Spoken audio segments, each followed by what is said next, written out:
ಕಾರ್ಯಕರ್ತೆ ಮಸೀದ್ಪುರ ಎಲ್ಲ ನೀವೆಲ್ಲ ನಿಮ್ಮನ್ನ ನೋಡಿ ತುಂಬ ಖುಷಿ ಆಯಿತು. ನಮ್ಮಲ್ಲಿ ಏನೋ ಬಂದರು ಮೆಂಬರ್ ನಮ್ಮ ಹತ್ರ ಎಲ್ಲ ಹುಡುಗಿಯರಲ್ಲಿ ಸಿದ್ದಣ್ಣಗೌಡ್ರ ಮನೇಲಿ ಇರ್ತಾರೆ, ಹುಡುಗರು ಮಾತ್ರ ಸ್ವಲ್ಪ ಪ್ಲೇಸ್ ಕೊಡ್ರಿ ಅಂತೇಳಿ ನಾವು ಪ್ಲೇಸ್ ಕೊಡೋಕ್ಕೂ ಒತ್ಕೊಂಡಿವಿ. ಆಫೀಸ್ಗೆ ಒಂದು ಲೆಟ್ರ್ ಕೊಡು ಅಂತ ಹೇಳಿದ್ರೆ ಆ ಲೆಟ್ರನ್ನು ಬಂದಿದೆ ನಮ್ಗೆ. ಈಗ ನೀವೆಲ್ಲ ಸ್ವಚ್ಛ ಮಾಡೋದು, ಊರಲ್ಲಿ ತಿರುಗೋದು ಮತ್ತು ಪ್ರಭಾತ್ ಬೀರಿ ಇವೆಲ್ಲ ನೋಡಿದ್ರೆ ಒಂದು ಥರ ಖುಷಿ ಅನಿಸುತ್ತೆ.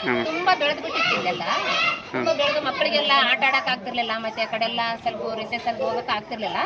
ನಾವೆಲ್ಲ ಎಣ್ಣೆ ಹೊಡೆದಿದ್ವಿ, ಆದ್ರೂ ಇದು ವೇಸ್ಟ್ ಆಗಿದ್ದಿಲ್ಲ. ಈಗ ಚೆನ್ನಾಗಿ ನೀವು ಮಾಡಿದ್ರಲ್ಲ, ತುಂಬ ಥ್ಯಾಂಕ್ಸ್ ನಿಮ್ಗೆ. ನಮ್ಮ ಮಕ್ಕಳ ಪರವಾಗಿ ನನ್ನ ಪರವಾಗಿ ತುಂಬ ಥ್ಯಾಂಕ್ ಯು.